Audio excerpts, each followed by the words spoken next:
ওমানের মধ্যে আপনারা যদি আসেন, আপনারা সবাই জানেন এখানে কাজকাম অনেক কম। তার জন্য সবার উদ্দেশ্য করে কিছু কথা বলবো। আসসালামু আলাইকুম প্রবাসী ভাই বোনেরা, সবাই কেমন আছেন? আলহামদুলিল্লাহ, সবাই আশা করি ভালো আছেন। আপনারা যারা ওমান যারা আসতে চাইতেছেন, যারা আসবেন, হয়তো যারা আছেন তাদের উদ্দেশ্য করে কিছু কথা বলবো। হয়তো যারা হাতের কাজকাম জানেন বা ইলেকট্রিকের কাম জানেন, প্লাম্বারের কাম জানেন, রাজমিস্ত্রির কাম জানেন, যারা করতে করতে অভ্যস্ত হয়ে তাদের জন্য কোনো সমস্যা না। যারা বাংলাদেশের মধ্যে লেখাপড়া করছে, যারা মনে করো নতুন আসছে এখানে, যারা নতুন আসছে, যারা 1 বছর 2 বছর ধরে যারা আছেন বা দোকান ভাড়া কাজ করেন বা ফ্রি ভিসার মধ্যে বাইরে কাজ করেন, তাদের উদ্দেশ্য করে বলতেছি। ইংরেজ বিষয় হলে কোনো সমস্যা নেই, আপনি বা করতে পারলে ইংরেজ ভালো হলে কোনো সমস্যা নেই। কিন্তু আপনি যদি বাইরে যদি কাজ করেন, যদি বাইরে ফ্রি ভিসা যদি কাজ করেন, এটার কোনো গ্যারান্টি নেই। একটা কাজ এখন করবেন, এটা কালকে নেই। পরশু একটা পাইছেন, এটা আবার 4-5 দিন পরে চলে গেছে। তার জন্য সবাই ভিডিওটি সম্পূর্ণভাবে দেখার চেষ্টা করবেন। একটা কথা হচ্ছে যে আপনি যদি কিছু একটা ব্যবসা করতে চান, হয়তো আপনার কাছে টাকা থাকে না, হয়তো আপনার ফ্যামিলির মধ্যে সমস্যা, যা কামান তা ফ্যামিলির মধ্যে দিয়ে দেন, তো টাকা পয়সা থাকে না। তো এখন টাকাগুলো কামানো ফ্যামিলির জন্য, তো তার জন্য ফ্যামিলিকে টাকাগুলো দেওয়ার কারণে আপনি কিছু করতে পারেন না। একটা বিষয় হচ্ছে যে আপনারা যারা এখানে, একটা বিষয় হচ্ছে যে একটা হচ্ছে মাকসালার, একটা হচ্ছে যে লন্ডরি, একটা হচ্ছে যে সেলুনের দোকান।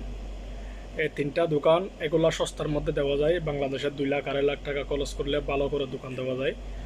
তো এই দোকানগুলো দিলে আপনারা অবশ্যই যেটা জানেন না কেন, যে যেটা করেন না কেন, শিখলে আমাদের বাংলাদেশের মধ্যে কাজ নিয়ে বাছাবাছি করে। মনে করেন যে মুসলিম ছেলে যদি চুল কাটে, হাসাহাসি করে, ঠাট্টামস্কারি করে, মুসলিম ছেলে যদি লন্ডরির কাজ করে, এই দেশের মধ্যে এগুলো নাই, আপনারা সবাই জানেন।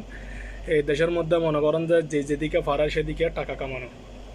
এখানে মুসলিম হিন্দু কোনো ভাগ নাই, খ্রিস্টান কোনো ভাগ নাই এই দেশের মধ্যে।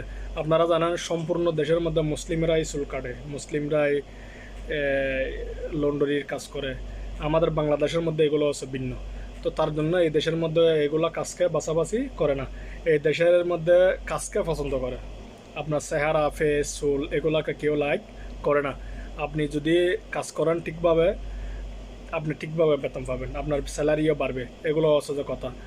একটা কথা হচ্ছে যে আপনি যত সুন্দর হন না কেন, আপনাকে কেউ 1 টাকাও দেবে না। তার জন্য এটা মাথা রাখবেন যে হাতের বিদ্যার অনেক দাম। যে কোনো একটা কাজ শিখতে পারলে, আপনি যদি সস্তার মধ্যে কোনো একটা দোকানপাট বা কোনো একটা ব্যবসা বাণিজ্য করতে পারলে, সেটা হচ্ছে তো উন্নতি।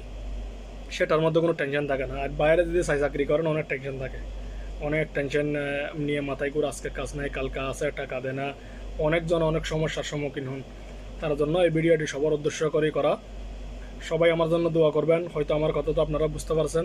একটা লন্ডরির দোকান দিতে পারে, একটা হাল্লাকার দোকান দিতে পারে, চুল কাটার দোকান দিতে পারেন, একটা মাকসালার গাড়ি চাপার দোকান দিতে পারেন, একটা গ্যারেজ দিতে পারেন। এগুলাতে মনে করেন দেখি সস্তার মধ্যে ভালো পুঁজি। তো তার জন্য অবশ্যই একটু সেন্টার দেখে, ভালো করে জায়গা দেখে যদি দেন, আল্লাহ দিলে কোনো সমস্যা হবে না। সবাই আমার জন্য দোয়া করবেন, আমি আপনাদের জন্য দোয়া করি। সবাই ভালো থাকবেন, সুস্থ থাকবেন। সবাইকে ধন্যবাদ এবং